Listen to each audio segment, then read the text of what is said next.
आज के इस फेसबुक लाइव कार्यक्रम में आप सभी का स्वागत है। प्रणाम गुरुदेव। गुरुदेव, आज का प्रश्न प्रमोद शुक्ला जी रुद्रपुर से पूछा है।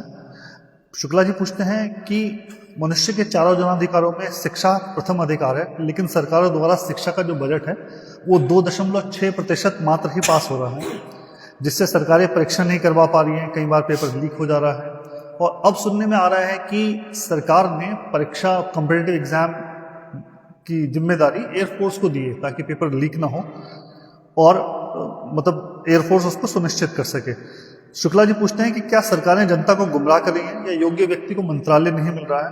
क्योंकि शिक्षा सभी को प्राप्त हो, हर साल सिलेबस ना बदले और पेपर लीक ना हो, इसके लिए सरकार क्या उपाय करे कि विद्यार्थी, सरकार और संस्थाओं की गरिमा बनी रहे?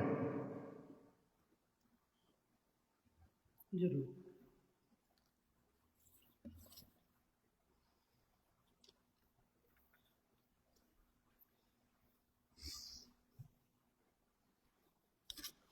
प्रश्न बड़ा महत्वपूर्ण है ये, और यहाँ समझने वाली बात ये है कि मनुष्य की मौलिक आवश्यकता शिक्षा ही है। शिक्षा के बिना मनुष्य को मनुष्य ही नहीं बनाया जा सकता। मनुष्य का जो शरीर है, इसमें मनुष्यत्व को जन्म देने के लिए, एक पशु तुल्य जीव भाव से इसको ऊपर उठाने के लिए शिक्षा आवश्यक होती है, बल्कि अनिवार्य होती है। शिक्षा का संबंध मनुष्य के व्यक्तित्व के विकास से ही है। पर्सनालिटी डेवलपमेंट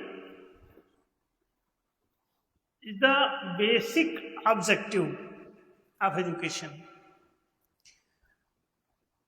पर्सनालिटी मनुष्य की 4 आयामी,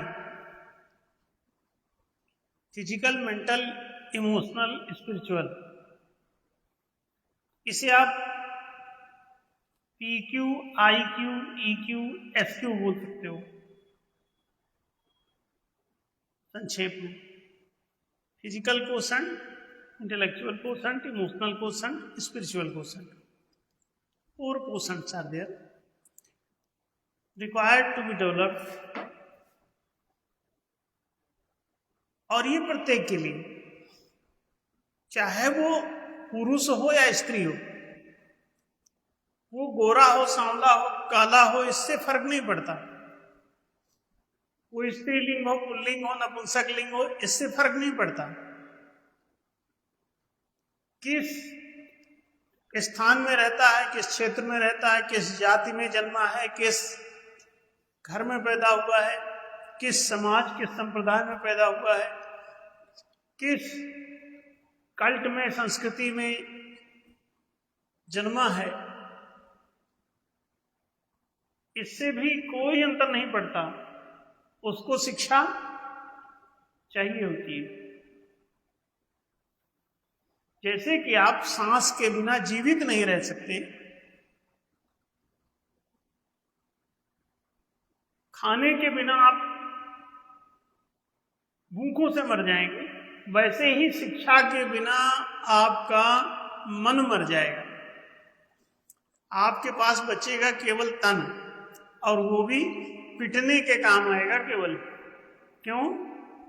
मूर्खों का तन, गधों का तन केवल बोझ ढोने के लिए ही है। और यदि आप में मनस तत्व काम नहीं करता, मनोबुद्धि का विकास नहीं हुआ है, तो आप बहुत पिछड़े हुए हैं। शिक्षा से ही आप मनुष्यत्व को प्राप्त करने वाले हैं, नहीं तो विद्या विहीना पशु। ये शास्त्रों में अनादिकाल से लिखा हुआ है। जाने कब से लिखा होगा, इसकी कोई हिस्ट्री नहीं तलाशी जा सकती, लेकिन ये सब बातें उपलब्ध हैं प्राचीन धर्मशास्त्रों में। विद्या विहीनम पशु। आप एक 2500 साल पुरानी चाणक्य नीति में पढ़ते हैं, उसमें भी लिखा है माता शत्रु पिता वैरी येन बालो न पाठिता। ऐसे माता और पिता शत्रु हैं, वैरी हैं, दुश्मन हैं किसके? उस बच्चे के जिसको उन्होंने विद्या नहीं पढ़ाई। येन बालो न पाठिता, माता शत्रु पिता वैरी।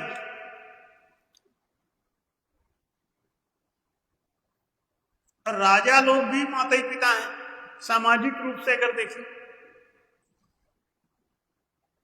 राष्ट्रीय दृष्टि से देखें तो राष्ट्रपति राष्ट्रपिता लोग बैठे हुए हैं। राष्ट्रपति कौन है? जो रक्षक वर्ग है, राजकीय कर्मचारी है। राष्ट्रपिता कौन है? जो मंत्री वर्ग है, नेता वर्ग है। ये सब पिता तुल्य माने जाते हैं और राजा पति तुल्य माना जाता है। तो प्रजापिता प्रजापति लोगों के रहते हुए ये सब बच्चे अनाथालय में रह रहे हैं किसी देश में। राष्ट्र जब एक अनाथालय बन जाए, इसका कहते हैं आगे नाथ न पीछे पगहा।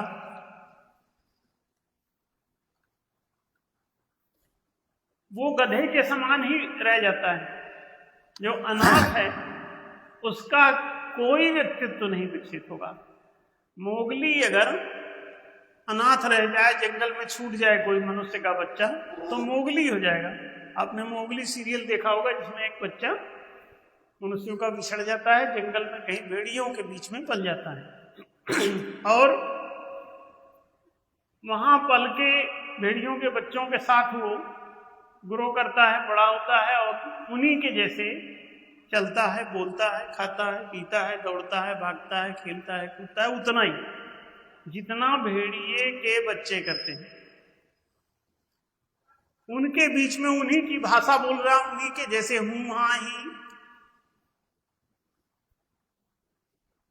कोई ग्रोथ नहीं है उसकी। एक अंग्रेजों के जमाने में भी हमने सुना कि कुछ अंग्रेज शिकारी जंगल गए तो वहां पे भेड़ों के बीच में माने जंगली जानवरों के साथ ही वो कहीं भागता हुआ दिखाई दिया एक आदमी उन्हीं की शैली में। तो उन्होंने उसको जाल से पकड़ा, उसको ले आए, उसका नाम रखा रामू।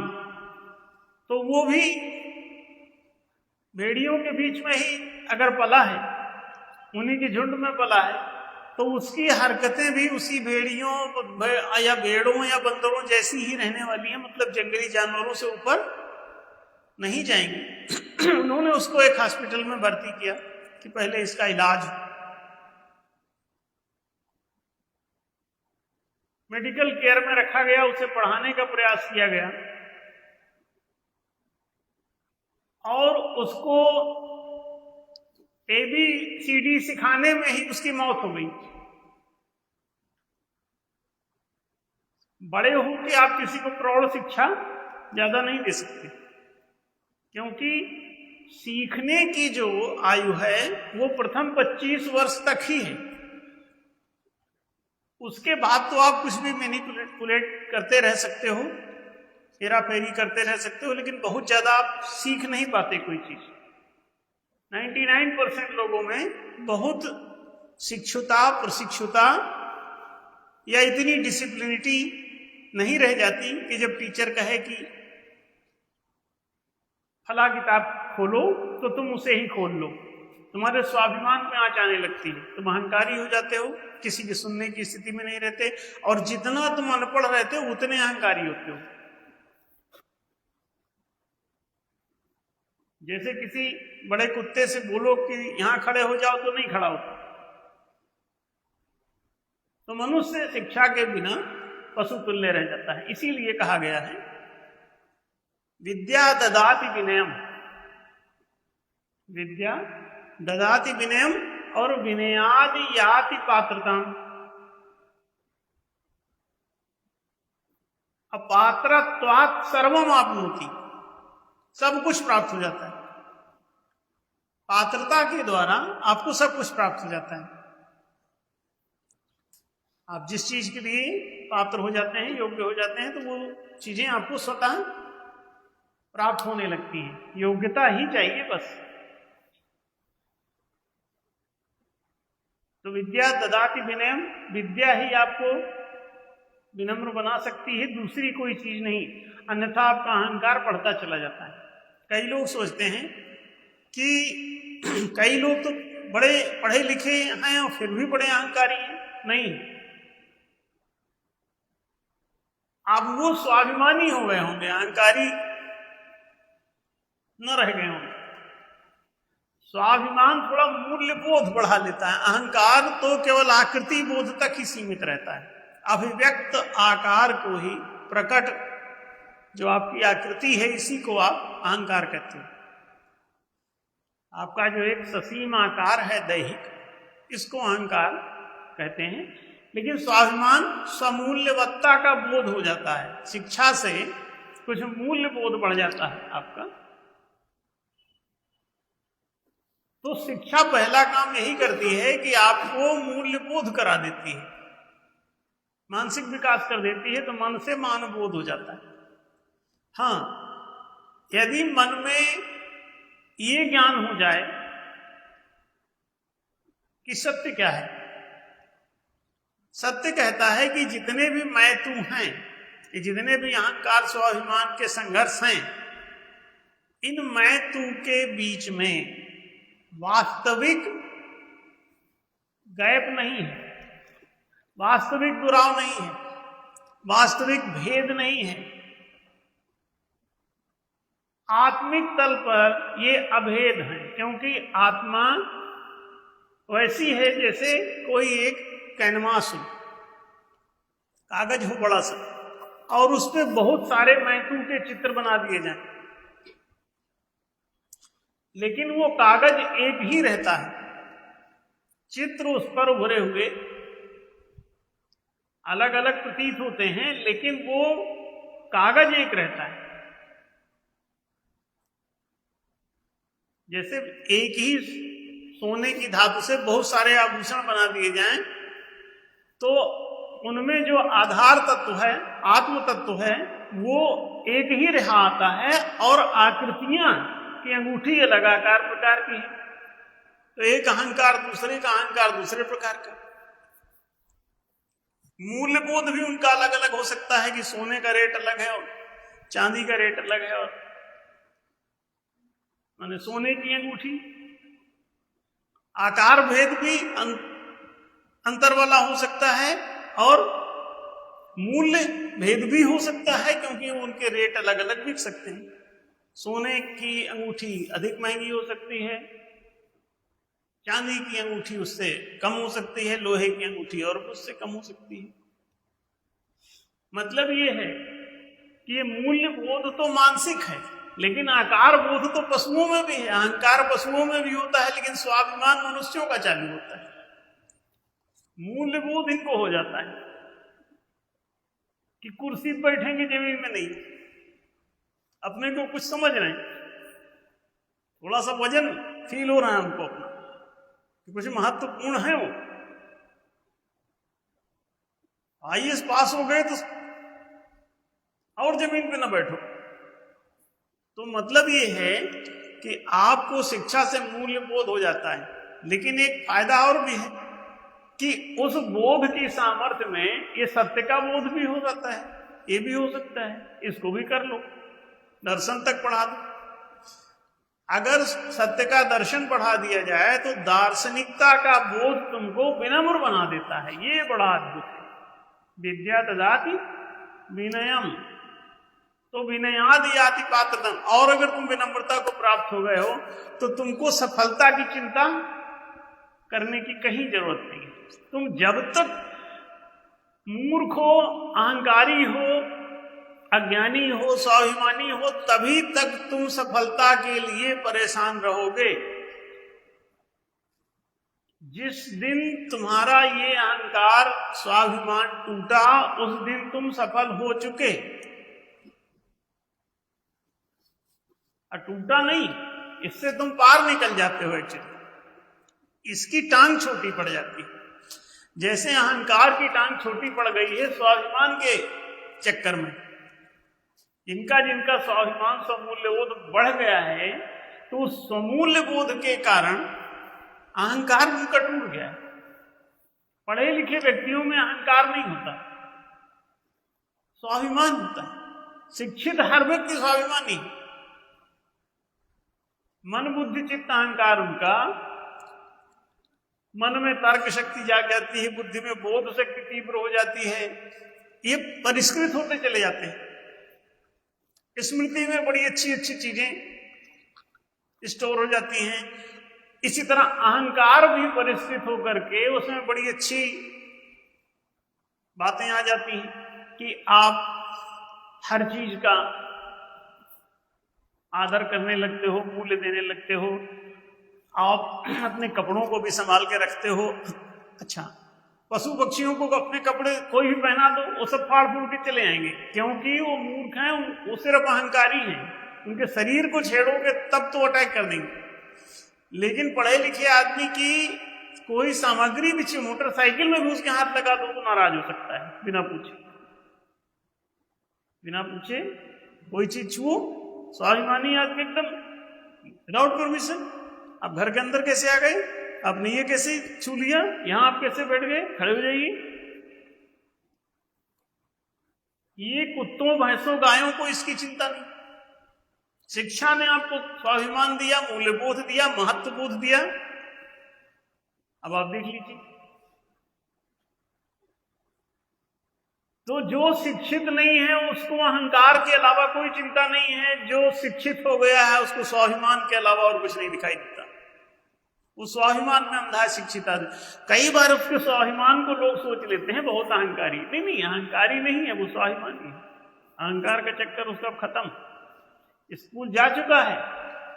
मन का विकास होने पर आप में स्वाभिमान हो जाता है। मन ही मूल्य बोध के लिए कारण है। मन का विकास कर लो तो मूल्य बोध बढ़ जाएगा, हर चीज का वैल्यू समझ में। भैंस को आप 500 का नोट दो और एक महुए का पत्ता, दोनों एक भाव से खा जाएगी। जबकि 500 के नोट में एक ट्रैक्टर ट्राली पत्ता मिल सकता है, जो कहो 6 महीने खाए। लेकिन वो एक पत्ता, एक कागज का नोट आपने दिया और एक महुए का पत्ता, दोनों बराबर है उनके लिए, उसमें कोई मूल्यांतर नहीं है। तो आप समझ सकते हैं शिक्षित और अशिक्षित के बीच का फासला, शिक्षा का महत्व कितना तगड़ा है। अब सवाल ये है कि जब शिक्षा इतनी महत्वपूर्ण है तो तुमको मिल क्यों नहीं रही?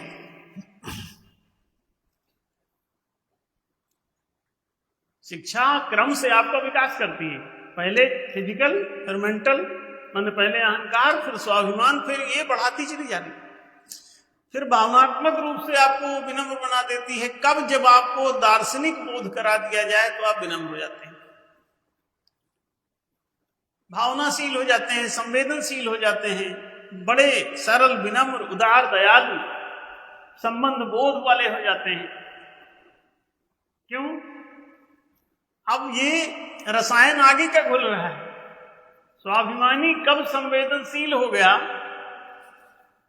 ये बड़ी अद्भुत बात है। संवेदना के लिए आपको सत्य का बोध चाहिए, सत्य के बोध में फिर सत्य में आस्था चाहिए। सत्य को पकड़ के सत्यनिष्ठ हो जाओ, सत्यनिष्ठ होकर के सदाचार का पालन करो तो सद्भाव का निर्माण होना शुरू हो जाता है। सद्व्यवहार करो तो सद्भाव का निर्माण होना शुरू हो जाता है।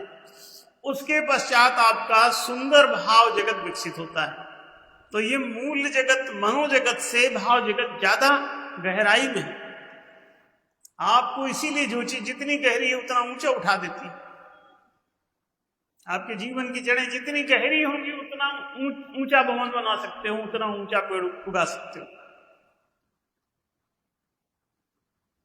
इसके बाद ये संवेदनशीलता कब विवेकशील हो गई, चौथी बात भी है, उसे एसक्यू कहते हैं। ये क्रमबद्ध विकास यात्रा, उसके लिए फिर पूरा ज्ञानस्थ ध्यानस्थ पूरा होना पड़ता है। पूरे सत्यस्थ हो जाओ तो विवेक सक्रिय हो जाता है। संवेदना जब पराकाष्ठा में पहुंच जाए तो विवेक बन जाती है। अद्भुत है। स्वाभिमान जब बढ़िया हो जाए तो संवेदनशील बना देता है। स्वाभिमान शुद्ध हो जाए तो आपको संवेदनशील बना देता है। अशुद्ध स्वाभिमान दुराभिमान हो जाता है, दुर्योधन बना देता है। ऐठे ऐठे फिरोगे चारों तरफ, एप्स्टीन हो जाओगे, हिटलर हो जाओगे, सिकंदर हो जाओगे, नेपोलियन बन जाओगे, बहुत क्रूर कठोर होते चले जाओगे, मार काट मचाना शुरू कर दोगे। सारे मुसलमानों का ये तीसरा डायमेंशन ही क्रूर।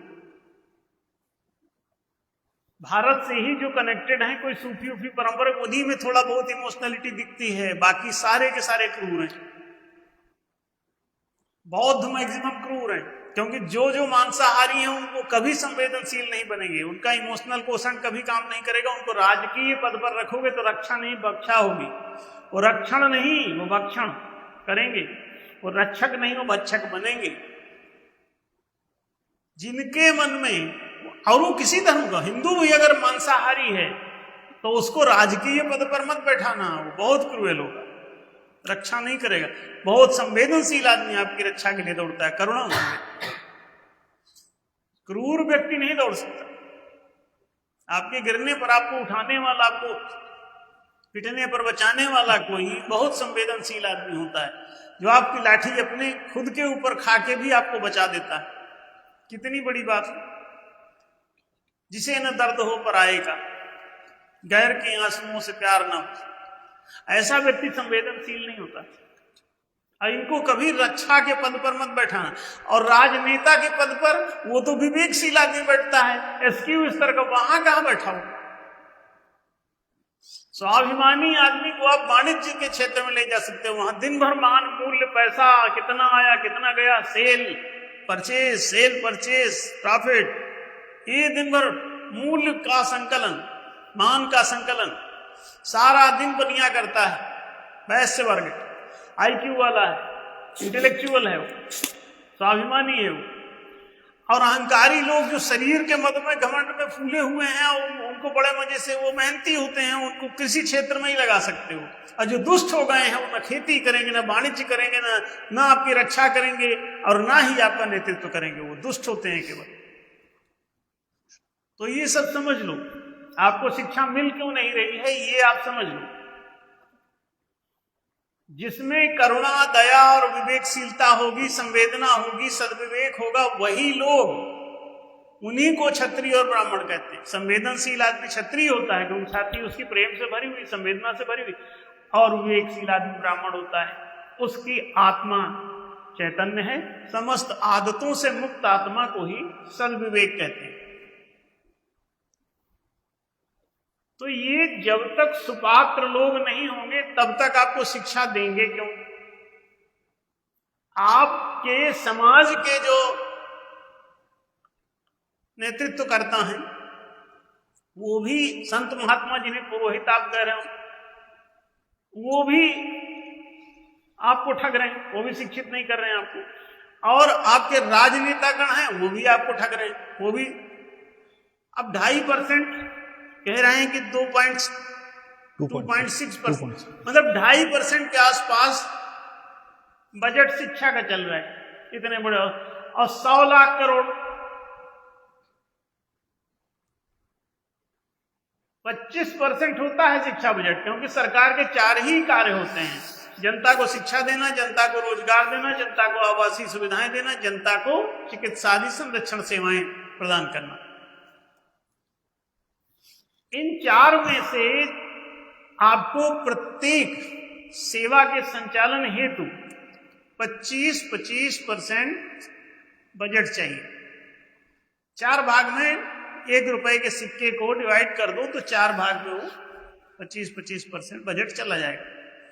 तो शिक्षा बजट, रोजगार बजट, सुविधा बजट और संरक्षण बजट 4 भाग में बांटो, 25%। अब 25% बजट में से वो सारा शिक्षा बजट खा गए, रोजगार का बजट कुछ है ही नहीं, आवासीय सुविधा का बजट भी आपके लिए नहीं है। अब बचा संरक्षण बजट, उसमें से चिकित्सा आपको मिल ही नहीं रही है। सुरक्षा के हालात ये हैं कि आप थाने चले जाओ तो ज्यादा लुटने पिटने गाली गलौच होने की संभावना है आपके साथ, सुरक्षा है ही नहीं आपकी कोई। तो 100% आप जनहित से वंचित हैं। 100%। कितने लोग वंचित हैं? लगभग 95% लोग। 1 से 5% लोग ही वो 100% बजट का उपयोग, उपभोग और जो भी या दुरुपयोग कर रहे हैं। और ये केवल भारत की बात नहीं है, ये यूनिवर्सल प्रॉब्लम।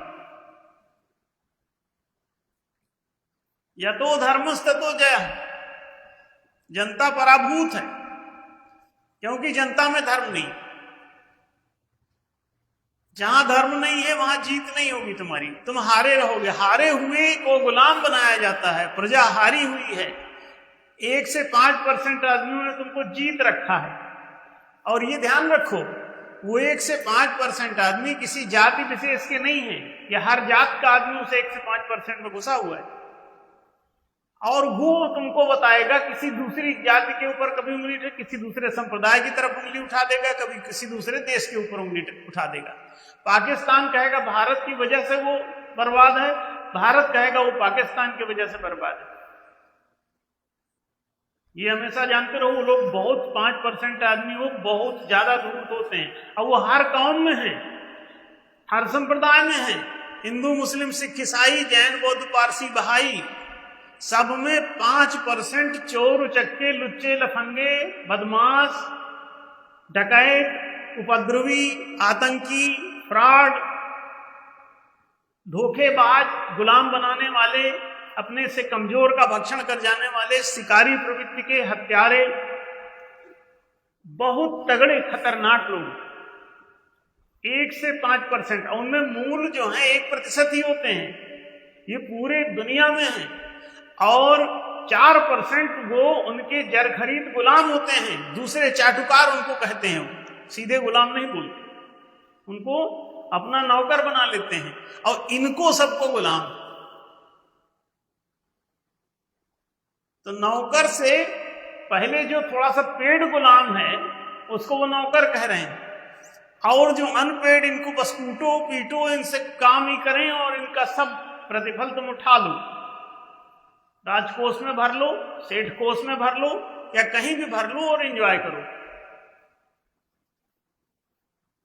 और उस कोष से ना इनको शिक्षा दो, ना इनको रोजगार दो, ना इनको आवासीय सुविधा दो, ना संरक्षण दो। ये वो कार्य योजना पे काम कर रहे हैं। ये उनका मोटो ही है कि वो इस तरह लूट लें और जनता को कभी कुछ, चाहे जितना ये मांगे, इसे कभी कुछ देना। तो इस मोटो से जब वो चल रहे हैं, तो ये 1 से 5% आदमी से तुमको छुटकारा पाने के लिए तुम्हें धार्मिक होना है। वो 1 से 5% आदमी कभी धार्मिक नहीं होगा। धर्म माने होता है न्याय, धर्म माने होता है प्रेम।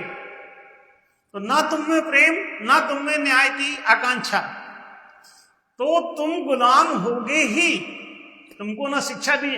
कौन शिकारी ऐसा है जो अपने शिकार को शिक्षा दे दे, चालाक बना दे, समझदार बना दे, बुद्धिमान बना दे, ताकि वो इसके जाल से निकल भागे? कोई ऐसा मूर्ख शिकारी है? सभी शिकारी धूर्त होते हैं, मूर्ख नहीं। मूर्ख तुम होते हो, मूर्ख मछलियां हैं, मछुआरा नहीं। मूर्ख चिड़ी मार है, चिड़िया नहीं। देख लो कौन है, चिड़िया ही मूर्ख, वो धूर्त होता है। चिड़ी मार धूर्त है, चिड़िया मूर्ख। तुम सोचते हो तुम चालाक, नहीं, तुम चालाक वालाक नहीं। 95% लोगों को मूर्ख बनाया जाता है, मूर्ख रखा भी जाता है। ऐसा मत समझना, अगर वो शिक्षा तुमको दे दे तो तुम उनके चंगुल से निकल जाओगे। फिर तुम कहोगे कि तुम्हारा नियम नीति निर्णय तुम्हारे वोट से पारित खारिज होना चाहिए, लोकतंत्र चलेगा, प्रजातंत्र चलेगा। तो वो ना लोकतंत्र, ना जनतंत्र, ना प्रजातंत्र, ना गणतंत्र, वो अपने मुट्ठी में रखते हैं, वो राजा बन जाते हैं। अब तुमसे कभी मत लेके, कभी तुमको डरा के, कभी धमका के, कभी तुमको लूट के, पाट के, पटा के, जैसे तैसे वो पहुंच जाते हैं। और फिर अपने हाथ में शासन ले लेते हैं, नियम नीति निर्णय पारित खारिज करने का अधिकार। यही काम बाबा अंबेडकर ने किया, यही नेहरू ने किया, यही सारे लोग कर रहे हैं। अभी आज के भी सारे जितने राजनेता आज वही कर रहे हैं, वही कांग्रेस कर रहे हैं, वही भाजपा कर रहे हैं, वही दूसरे कर रहे हैं, वही आरएसएस करेगा, वही दूसरे लोग करेंगे, और कोई भी जो संगठन है सब यही करते रहेंगे। अगर तुम मूर्ख हो तो ये सब चलता रहेगा। और वो मूर्ख तुमको रखने का इंतजाम करेंगे क्या, कि शिक्षा बजट मिनिमाइज करो। और जो बजट भी बनाए वो कहते हैं कि वो किसी किसी को, अपने ही आदमी की जो शिक्षा माफिया हैं उन्हीं को चेक दे देंगे, वहां तुम पढ़ लेना कहते हैं। वो शिक्षा का तुमको स्कूल चला के नहीं देंगे, चलाएंगे भी तो उसमें मास्टर को लगा देंगे दूसरे धंधे में। जाओ तुम पोलियो बूथ जाओ, पोलियो ड्रॉप पिलाओ, वोटिंग बूथ में जाओ, बीएलओ बनो, माने अनाज बांटो। मास्टर के पास दिन भर धंधे, पढ़ाने के अलावा बाकी सारे काम उससे लिए जाते। जानबूझ के ऐसा किया जाता है। शिक्षा को डोमिनेट नहीं करेंगे तो तुम मूर्ख नहीं रहोगे, मूर्ख नहीं होगे तो उनका समर्थन नहीं करोगे। तो तुम्हारा अनपढ़ गंवार रहना बहुत जरूरी है उनकी सुविधा के लिए। अब आप समझ लें कि वो लोग आपको जानबूझ करके ही रखते हैं। आप सोचा करते हैं कि वो लोग, उनको पता नहीं है कि शिक्षा बजट देना है। नहीं, सब पता है, सब पता है। रोजगार का तो बजट ही नहीं, रोजगार का बजट क्यों देंगे?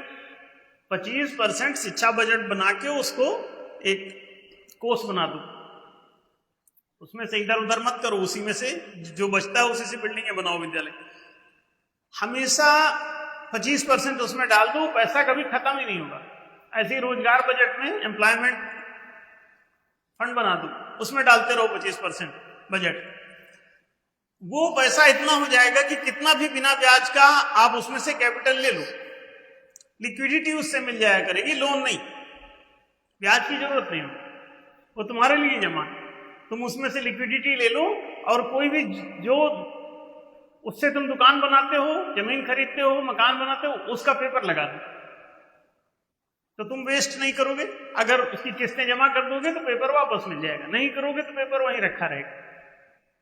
वो गारंटीड होगा, जो भी लिक्विडिटी होगी वो किसी संपत्ति के एवज में आपको मिलती रहेगी, आप ले लीजिए, करते रहिए अपना काम। कोई बेरोजगार रहेगा ही नहीं। मात्र 25% रोजगार बजट बना देने से सारी बेरोजगारी 100% खत्म हो जाती है। मात्र 25% शिक्षा बजट बना देने से सारे के सारे विद्यालय दौड़ते हुए चलेंगे। और हमेशा ध्यान रखो, प्रति ग्राम क्षेत्र, प्रति ग्राम पंचायत एक विद्यालय है 25 साल तक की पूरी पढ़ाई के लिए। प्रति ग्राम क्षेत्र एक बैंक जिसमें एम्प्लॉयमेंट फंड रखा हो, वहां से सब ले सकें आसानी से अपने अपने ग्राम पंचायत से। प्रत्येक ग्राम पंचायत में एक आवासीय बस्ती, वहां आपको सब मिल जाएंगे। आवासीय सेवाओं का एक दफ्तर होगा, वहां से आप जाइए, आवेदन कीजिए, मिल जाएगा आपको। आवासीय भूखंड एक सबको अनिवार्य रूप से होना ही चाहिए, वो खरीदी बिक्री से नहीं, वैसे ही कि न्यूनतम 1000 फुट का एक आवासीय भूखंड सब प्रत्येक नागरिक को सुलभ रहे। इस ग्राम पंचायत में जगह नहीं तो अगले ग्राम पंचायत में कटेगा मिलेगा। प्रति ग्राम पंचायत आधार पर एक हॉस्पिटल, ये 4 सेवाएं ही दे दो, सारे ग्राम आजाद हो जाएंगे। और अगर सरकार ना दे रही हो तो आप इसे सामाजिक रूप से कर सकते हो। सरकार अगर टैक्स लेके सारा पैसा खा पी जाए, उड़ा दे, तो आप इसे सामाजिक रूप से प्रत्येक ग्राम पंचायत ग्राम समाज घोषित करो उसको, और ग्राम समाज का ये 4 संस्थाएं बनाओ। ग्राम समाज के अंदर ही ग्राम समाज अपना बना लो ना, वही दिक्कत क्या है। लेकिन जब तुम खुद ही फ्रॉड हो, जब तुम खुद ही या तो धूर्त हो या तो मूर्ख हो, मतलब या तो तुम उधर मालिक बनने के चक्कर में हो या गुलाम, या शिकारी बनना चाहते हो या शिकार, तो तुम अपना खुद ही बेड़ा गर्क किए रखे हो। हर मछली को कोई जरूरी है कि उसी घाट पे जाके वो चुगे उसका जो शिकारी ने डाल रखा है? अरे कुछ तो तुम मनुष्य हो ना, मछली थोड़ी हो। तुम तो समझदार हो, तुम बाहर हटो। तुम तो 5-5 किलो राशन लेके वोट आते हो, कभी कांग्रेस को, कभी भाजपा को, कभी आम आदमी पार्टी को, कभी और किसी को। तुमको कभी कहता है कि तुमको ये तीर्थ यात्रा करा देगा, कभी तुमको कुछ। शिक्षा के लिए कौन बात कर रहा है? रोजगार के लिए। हमने कई बार बोला जब आम आदमी पार्टी सत्ता में आई, तो हमने कहा शिक्षा रोजगार का बजट पारित कर दो, तो वो पारित भी कर दिए। तो 25% बजट उन्होंने बनाया शिक्षा का, लेकिन उस पैसे से स्कूल में एसी लगा रहे थे, उन्हीं स्कूलों को चमका रहे थे। एजुकेशन टू ऑल का फार्मूला नहीं अपनाया, जिनको मिल रही थी उन्हीं को और ज्यादा सुविधा दे दी। तो दरअसल तुम फ्रॉड ही हो गए हो पूरे के पूरे। सारे नागरिक तुम ध्वस्त पड़े हो, इसलिए तुमको कोई भी शिकारी, इस शिकारी से छूटोगे। भाई शकों के जाल से तुम बचे, हूणों ने पकड़ लिया, हूणों के जाल से बचे, मुगलों ने पकड़ लिया, मुगलों के जाल से बचे, अंग्रेजों ने पकड़ लिया, अंग्रेजों के जाल से बचे, कांग्रेसियों ने पकड़ लिया, कांग्रेसियों के जाल से बचे, भाजपाइयों ने पकड़ लिया। अब और भी अब बहुत सारे आपकी हिस्ट्री में अभी जाने कितने लोग आएंगे, पढ़ेंगे आप। इसी तरह वो आपको मुर्गा बनाते रहेंगे। आप मुर्गा बनना अगर ना चाहें तो आप आसानी से बच सकते हैं। और आप हर ग्राम पंचायत में गठन कीजिए। हम तो इसी सार्वजनिक ही बोल रहे हैं, ये लाइव है। सभी ग्राम पंचायतों को ये चारों सेवाएं, एक विद्यालय, एक बैंक, एक आवासीय बस्ती और एक हॉस्पिटल, सामाजिक नाम से ये चारों चीजें बना लो। न्यायशील सामाजिक विद्यालय, न्यायशील सामाजिक अधिकोष, न्यायशील सामाजिक बस्ती और न्यायशील सामाजिक चिकित्सालय, ये 4 बना लो। हम मॉडल बना के दे भी रहे हैं, कैसे ऐसे बना लो। अब बना के और सभी लोग आजादी से रहो ना। सरकार जो कर रही है उसके पीछे काहे पड़ो? नहीं दे रही है चारों सेवाएं, तो तुम मत लो, अपनी व्यवस्था खुद कर लो ना। लेकिन तुम तो खुद ही जब फांसी टंगने तैयार हो, तो फांसी देने वाला मछली जब खुद ही फंसने के लिए जाल में तैयार है, तो मछुआरा तो खुश ही रहेगा। तो अगर समझदार लोग हैं तो उनके लिए इतनी बात काफी है। आशा है बात स्पष्ट हुई होगी।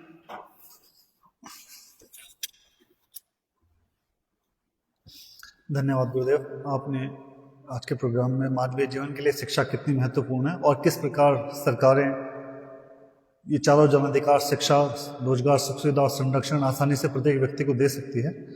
न्याय धर्म सभा पिछले 35 वर्षों से लगातार समाज में न्याय स्थापना का कार्यक्रम संचालित कर रही है और इसी के अंतर्गत इस महत्वपूर्ण कार्यक्रम को अधिक से अधिक मात्रा में लाइक करें, शेयर करें, क्योंकि न्याय का प्रचार ही न्याय की प्रतिष्ठा है। धन्यवाद।